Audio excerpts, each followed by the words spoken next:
At this point, I don't think I really need to preface anything regarding an entry in the God of War series.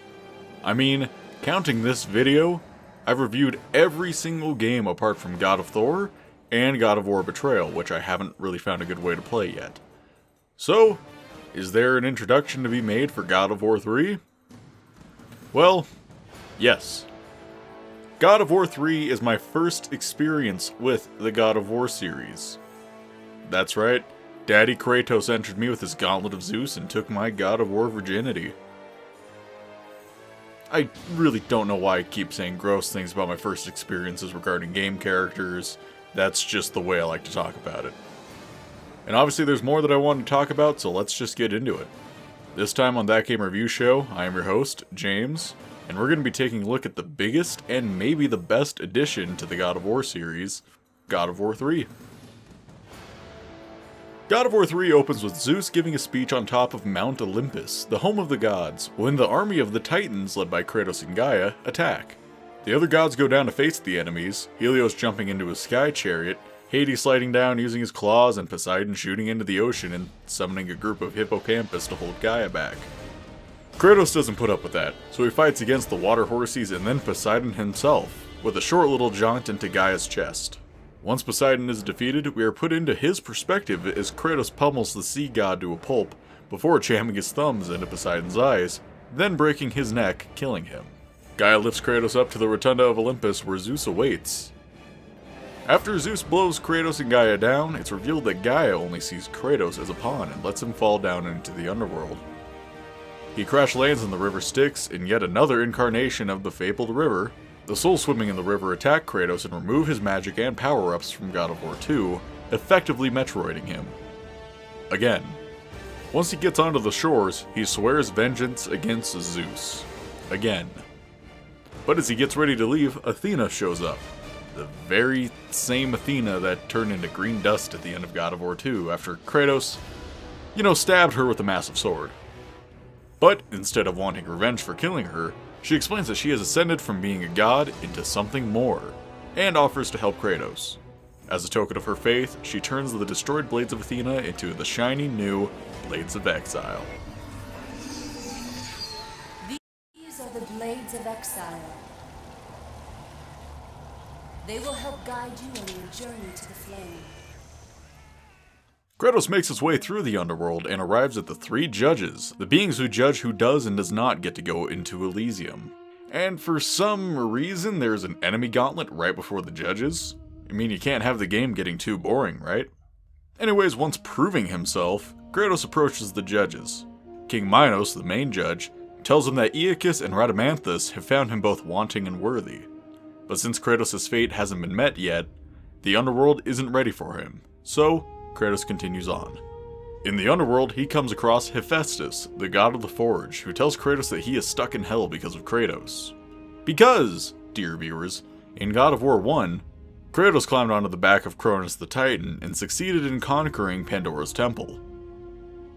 Because Hephaestus had promised Zeus that this was the only way to keep Pandora's box safe, yet Kratos managed to get the box, Zeus beat Hephaestus to a pulp and sent him down into the underworld.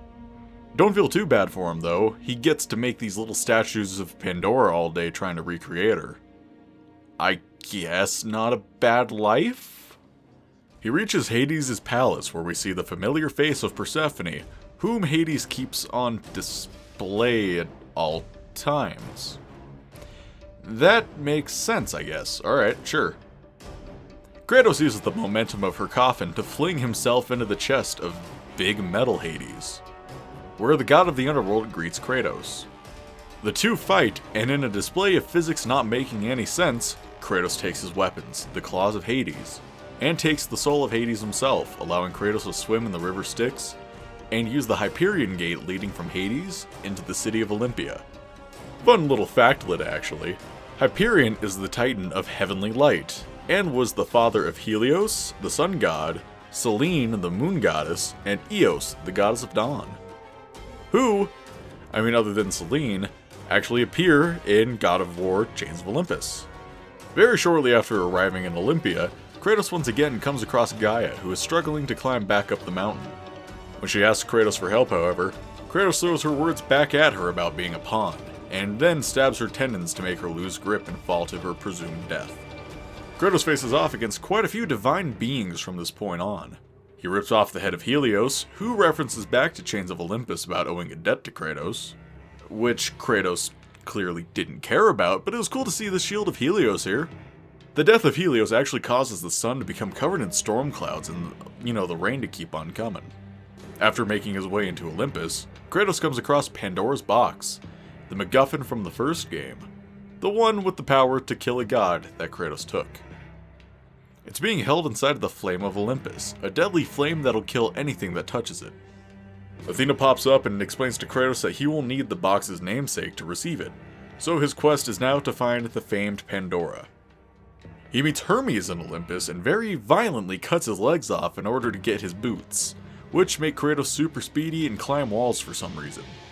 Hermes' death, for some reason, causes a plague that kills off a lot of the mortals nearby. Then there's an awesome confrontation with Heracles. I know his name in-game is Hercules, but that was the Roman name for the hero, which I suppose is referenced with his helmet style, but considering just about everything else in the game is Greek-themed, we're gonna stick with Heracles. Anyways, Heracles bitches to Kratos about how he got the shitty 12 labors, while Kratos was essentially given the throne of the god of war and was clearly Zeus's favorite son. Which I suppose went bye-bye once Kratos started murdering everyone. Heracles is beaten to a pulp by Kratos after having taken the former's Nemean cestus, big heavy gauntlets, and they fall into the sewers of Olympus. Actually, a nice detail, you can actually look at Heracles' brutalized face, and it's really gross, but also kind of awesome. In the Garden of the Gods, Kratos comes across Hera a couple of times. But after she speaks ill of Pandora, Kratos grabs her and snaps her neck, causing all of the plants around them to die off. One thing I can say I do appreciate about this game is that it adds real weight behind the deaths of the gods. Poseidon caused the oceans to flood, Helios the sun going away, etc. It's just more impactful than Blast of Light or dissolves into green stuff like Athena did. Kratos ends up going down to the labyrinth a few times where he meets Daedalus, the inventor of Greek legend, and also the person who made the wings for Icarus that Kratos ripped off of his son's falling body. Oh yeah, Daedalus is also dangling by his arms for some reason, and Kratos straight up tells him that Icarus is dead, and this causes Daedalus to freak out a little bit. And you do kind of feel bad for the guy. He was promised by Zeus that in building the labyrinth to hold Pandora, Icarus would be kept safe and returned alive. But clearly that did not happen. This does bring into question what Icarus was necessarily trying to do by going to visit the Sisters of Fate. Perhaps he was trying to turn back time to help his father? Obviously, this does change the myths a little bit, like always with the God of War games. Daedalus, in the myths, built the labyrinth to hold the Minotaur, which Theseus later enters and kills the beast. But seeing as this labyrinth is meant to hold Pandora, and Kratos killed the straight-up Minotaur in God of War 1, yeah, this shit had to change a little bit. Sorry, just a small little rant.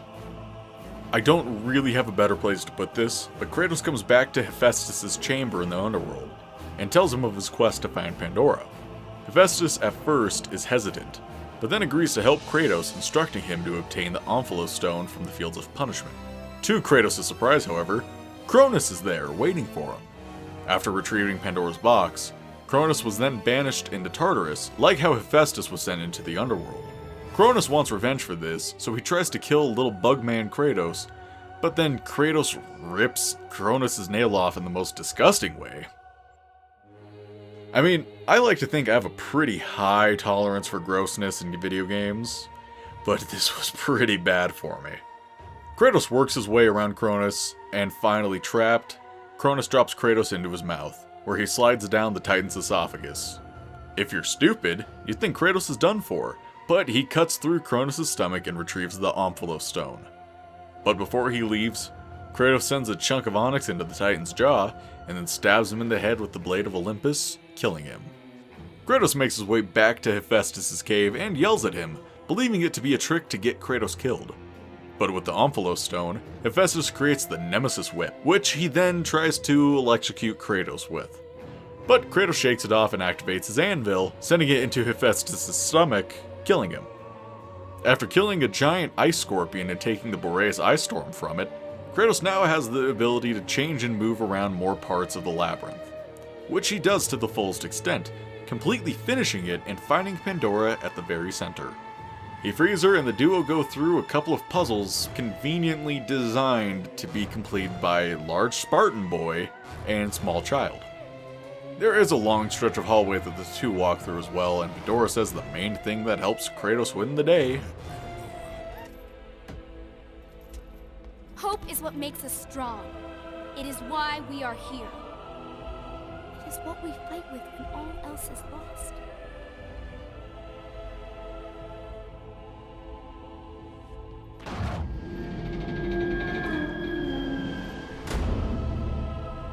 This is what hope delivers, child. You should learn that now. But in response, he shows her what hope really does, and shows the dangling body of Daedalus, who lost the will to live after learning the demise of his son. Somehow, despite being chained up by his wrists, Daedalus managed to write a note in his own blood to Kratos, telling him that Zeus must be ended for letting Icarus die. Oh, also, Kratos didn't tell the inventor that he was the one to kill Icarus. Maybe he felt like it was unimportant. Or maybe Kratos felt bad for the guy. I mean, he did work on the labyrinth for almost 13 years. I mean, just based on the notes you find throughout the level. Kratos turns the crank surrounding the Flame of Olympus, but the judges of the underworld pull the chain back down. So, Kratos decides to fly further down back to the judges and kills them. Or at least I guess killing them, they are mostly just statues. Kratos breaks the chain at the bottom and it flails around and destroys the statues, so if destroying the crystals on their necks didn't kill them, the chain at least destroys them. He hears Pandora crying for help and then flies back up the chain. But instead of seeing Zeus attacking her, Athena and Pandora are talking to each other. Pandora now ready to fulfill her fate and free Pandora's box. With that understanding, Kratos flies back up the chain and races the labyrinth, destroying it in the process. But Pandora arrives safely in Olympus. She sees the flame and runs to it, but Kratos grabs her arm and tries to stop her. Despite not spending much time with her throughout the game, Kratos somehow develops an attachment to her and stops her from sacrificing herself. But she wrenches free and then Zeus steps in and grabs her. Kratos tells Zeus to let Pandora go, so Zeus obliges, throwing her to the side, and then Zeus and Kratos finally go at it. It's a decent fight, and in a weird idea it's locked to a two-dimensional plane, but the overall fight is decent. The two are shown to be fairly evenly matched at this point. Pandora tries to get closer to the flame, and once she reaches a certain point, the flame starts to pull her in, and Kratos grabs her. Zeus implores Kratos to hold on to her, but in mentioning his family, Kratos goes into a fit of rage and throws himself at Zeus, letting go of Pandora. She enters the flame and vanishes, the flame exploding in her wake. The chamber of the flame is destroyed, but there is Pandora's box, just sitting there. He approaches the box and opens it, only to find it empty, the power to kill a god no longer inside of it. Zeus then laughs at Kratos, then runs like a bitch, but Kratos does catch up with him. The duo fight once again, but are interrupted by Gaia, who in fact did not die. She comes up and destroys the rotunda, sending Kratos and Zeus inside of her. That's a weird sentence. Kratos makes his way back to her heart chamber and gets ready to destroy it, but Zeus comes down and heals himself by absorbing the green orbs from Gaia's heart. Somehow this also gives Zeus the ability to make a bunch of clones of himself. After some back and forth, Kratos finally impales both Zeus and Gaia's heart with the Blade of Olympus. This causes the Titan to die and collapse, her body completely falling apart. In the ruins of her body, Kratos awakens to see in the distance the body of Zeus laying there, impaled with the Blade of Olympus. Kratos walks up to Zeus, removes the sword, and then throws it to the side, its use finally fulfilled. Except, Zeus isn't quite dead yet. His spirit rises from his body, and in a flash of light, Ghost Zeus destroys all of Kratos' weapons and relics, even somehow, the unbreakable Golden Fleece. Zeus grabs Kratos, and despite his best efforts otherwise, Kratos' neck breaks, and he blacks out. At least I assume that his neck breaks, that's kind of what it seems like. Kratos could, I feel like Kratos could take a casual neck breaking every now and again. How much my back hurts, I really want a casual fucking spine break. We find ourselves within Kratos' psyche, a dark realm of madness. Kratos runs around past pools of blood following the trails. The backdrop turns into a visage of Athens in flames, and we see Kratos' family during their final moments, with Kratos left to watch. Further on, we find Pandora laying there. She tells him about the fires of hope setting people free, then her body levitates up to the brazier, then turns into bright blue flames. Kratos uses the lantern next to the fire, using the light of the flames to clean up blood that he comes across. His family reappears with Lysandra and Calliope telling you that you have to forgive yourself to be forgiven by others. After this, Kratos hugs his family and they dissolve into blue flames, and the fire flies ahead, lighting the way. Kratos comes across the image of himself stabbing Athena. At first, there's nothing to do with her. Once you run away, you can still see that she is alive. Kratos comes back over to her and she leaves him with the advisement that fear is what Zeus was consumed by and used to control everything. And by confronting his demons, Kratos can finally be free. Which we see here by him encountering visions of Athena and his family, those that he has killed and shown actual remorse over. As Athena is talking, the backdrop changes to Athens, more specifically the Suicide Bluffs, where Kratos' journey as the god of war began. This is what I meant in the Ghost of Sparta video about the bluffs not physically appearing again, since this is just within Kratos' mind. He walks to the edge and drops the lantern, following it shortly after, reciting the first line we heard in the series. The gods of Olympus have abandoned me. Now there is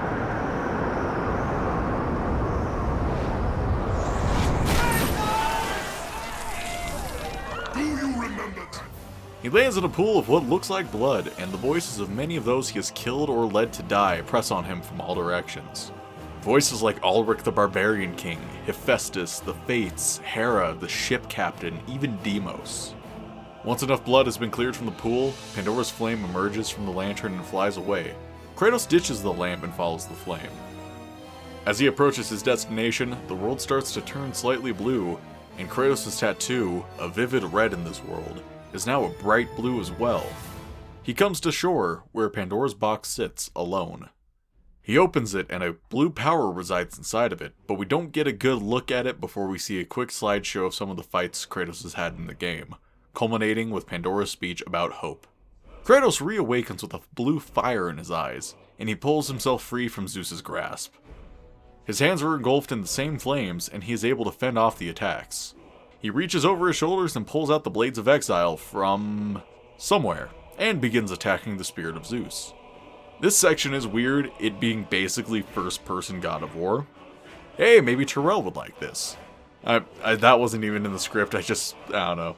I didn't even think about that, but since it's first-person, yeah, McGee's probably super into it. It doesn't handle the best, naturally, but as a concept, it's actually pretty cool. It really makes me want something like a VR God of War title, even that it could be very vomit-inducing if they don't do it correctly. Once you damage Zeus enough, his spirit goes back into his body, and Kratos throws away the Blades of Exile, planning on beating Zeus with his bare hands. Once Kratos slams Zeus against the ground, black smoke billows out of Zeus's mouth, the evils leaving him. Kratos then proceeds to mercilessly beat Zeus to death. This can go on forever if you like, just keep pressing the circle button. You can stop it as soon as the screen turns completely red though.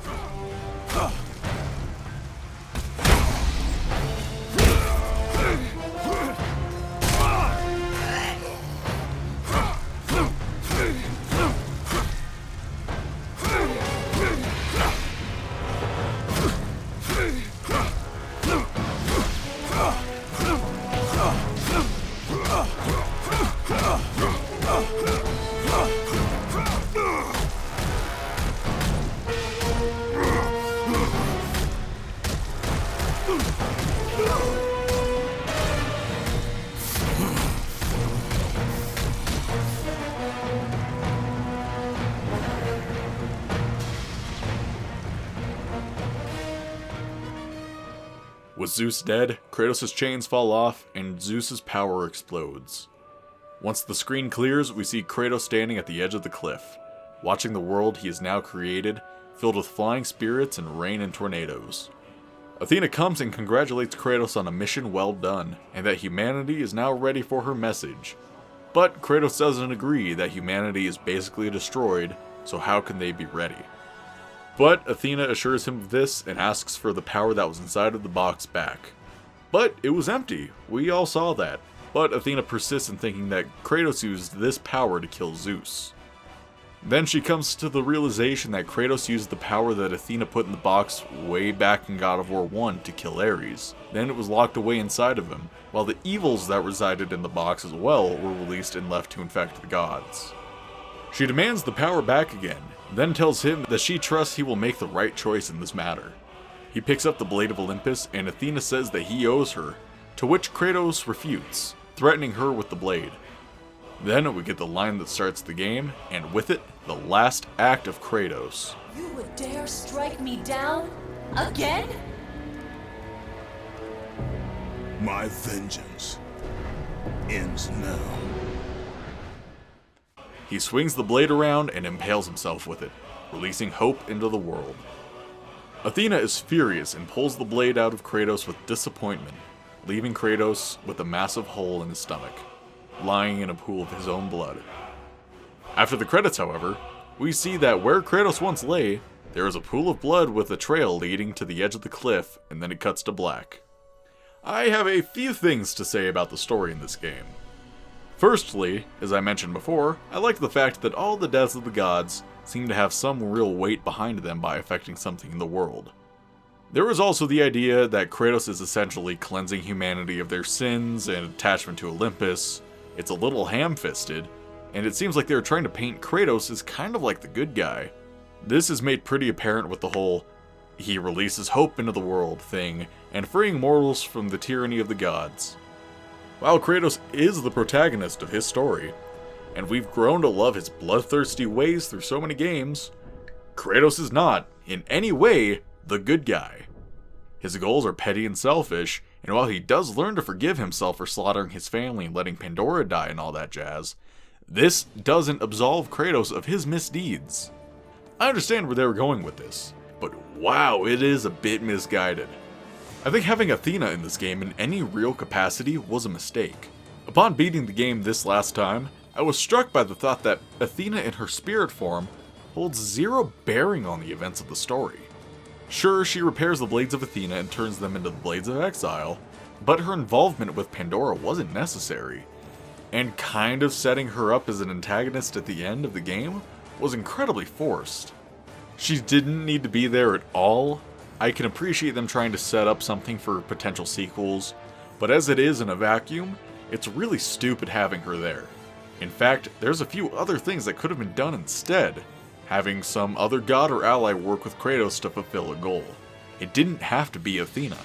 Perhaps the purpose of using her is to remember that she was killed by Kratos, making her scene in the psych a little more important?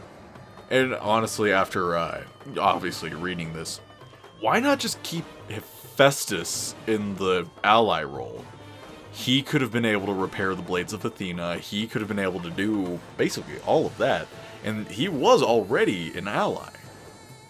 Who, ended up betraying Kratos. So that could have been the thing. That could have been what happened. And then at the end, after, Kratos killed him and then killed Zeus, there's nothing left to do. So this would actually be in reference to the original ending of the game. Kratos just killed himself, just slit his wrist, then he's done. And lastly, in retrospect, they should have ended it here. No post-credit scene implying Kratos survived, no traveling to Scandinavia, nothing. Kratos should have died here. His vengeance was fulfilled. He had forgiven himself of his sins, and sacrificed himself to spite Athena. With everything in this game, all of the references and nods to all of the other titles, it built up this game as the finale for the Ghost of Sparta. Now, I'm not saying they couldn't have built upon the foundation set by Kratos and the other games, but do it in another region with another protagonist. Moving to somewhere new like Scandinavia was a really good idea, but I feel pretty strongly that Kratos' story was done. So I mentioned the references and everything, and I won't really be able to cover all of them here, but wow, there's a lot. The corpse of Persephone, obviously a callback to the antagonist of Chains of Olympus. The voices in the pit and his visions in the psyche. In the underworld outside of Hades' palace, there's actually a mural depicting Charon the ferryman, who at this point had been dead for quite a while. Showing the suicide bluffs again with the statue of Athena next to it. Hell, even Pandora's box. There was no need to really bring it back, but it was awesome that they did. It's cool to see as well, but when you encounter Cronus, you can see Pandora's temple on his back. And you can even see like the statues of the gods on it as well. Poseidon mentions Atlantis before attacking Kratos. One of my personal favorites is the entombed body of Ares, the first god of war. This further makes it clear in my eyes that the series should have ended here. When you touch back on everything from all of the other titles, it sets up a finale really well. Visually, this is still one of the best looking PS3 games out there. Kratos, his weapons, the enemies, everything looks really good, even if they are a little dated. Honestly, one of the biggest things that hasn't aged well are the blood splatters. They look a little forced and don't quite match up with what's going on. You can actually watch some of the development materials for the game's development, and you can see that they actually took blood-filled condoms in order to create a realistic blood splatter. While it worked at the time, it's pretty rough nowadays. Kratos' tattoo looks way too dark in this game, which made it stand out a lot less. And the orbs you pick up just don't have the same vibrancy that I enjoyed in 1 and 2. These are just issues I have. I can't say that it's really an issue, more of a nitpick. There does seem to be a bit of an issue with collisions, and with items really just snapping into place. I don't remember if this is like as big of an issue on the PS3 version, but there's a lot of moments where Kratos stands still, and his character model just kind of jitters up and down rapidly, like it's having a hard time connecting to the ground. With other items like the Blade of Olympus, you can tell that it doesn't quite move alongside his hands, but when he gains the Blades of Exile, they instantly snap to his character model. It's just really interesting to see how rough some of the animations look. I do want to point out here as well, this is the only God of War game where with every power level, Kratos' weapons do not look any different visually. While the power emanating off of the weapons do change color and vibrancy, the actual design doesn't change at all. Perhaps this is because of it being the first HD God of War title, but it does speak to me as slightly lazy. Gameplay-wise, this is maybe the most refined God of War title. The Blades of Exile take the place of the Blades of Athena, quite literally having been made from the destroyed remnants of the weapons. They act in a very similar way, being thrown out and brought back with the magic chains. And no, this time I won't complain about the triangle attacks. The Blades of Exile slam down in almost an X in front of Kratos with a ton of force, which makes sense since the end of the combo is the largest slam available. While this doesn't necessarily mix well with the design of the blades, it also works as a faster combo to be more accessible. Besides, if you don't like the way the Blades of Exile attack, you can equip Aphrodite's Garter in a new game to play with the Blades of Athena. Both of these points bring me to my next point. That was not a good sentence. I should not have used point twice like that. The Blades of Exile have very distinct hooks on the bottom of the weapons. This allows Kratos to hook his blades into enemies, allowing him to bash into them. It adds a big layer of mobility to a rather ground-based Spartan. You get a few weapons in this game. Obviously there are the Blades of Exile, but there are also the Claws of Hades, psychically controlled sets of hooks that can grab soul power from enemies, which will then attack on their own. Then the Nemean Cestus, which are big heavy gauntlets that can break through enemy defenses and destroy the onyx barriers in Kratos' path. Finally, there's the Nemesis Whip, which have very little attack power but stun enemies and zap anyone nearby. A thing to point out with this game is that all of the weapons, to one extent or another, are chain-based. I'm not sure what the purpose of this was, maybe it was to make them feel familiar from the get-go, but I can't say I hate it. Even the Nemean Cestus have a few moves that utilize the chains. There are magic attacks attributed to each weapon, but I can't say they're all that interesting. The Cestus make a big roar to take down enemies, the claws summon an enemy momentarily, and the whip electrocutes enemies. The most practical magic is the one with the Blades of Exile. A phalanx of Spartans appear around Kratos and they attack nearby enemies. Once it's leveled up, arrows will fall from the sky as well. This is way better than the system in Ascension. The blades and magic both upgrade side by side, so there's no real need to pick and choose which ones to level up. So I know this sounds a lot like me gushing over this game, and let's face it, it is. I can't say that there's a whole lot I don't enjoy about this game. Sure, some of the climbing sections can be a bit lame, and I think all the sections in the labyrinth are a bit dull. But the game as a whole is really fucking solid. As what very well should have been the climax to the story of Kratos, this is a fitting conclusion. Seeing as this game is dirt cheap on both the PS3 and PS4, if this game interests you at all, don't hesitate to pick it up. You won't be disappointed. So that's the classic God of War series. We're done with God of War for a while. I don't know, I've mentioned this before, I'm kind of tired of talking about them. So yeah, I'm going to take a break.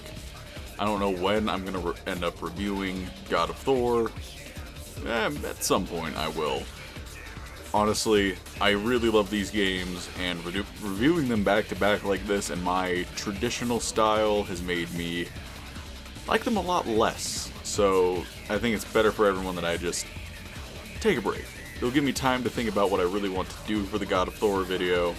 It'll give me plenty of time to actually formulate and make that video, because that's gonna be a long video. But anyways, that's it for this video. I don't know what I'm gonna be doing next time, but I've got a little bit of time to figure that out for once. So next week will be Terrell's week. I don't know what he has planned, so come and join us back here then.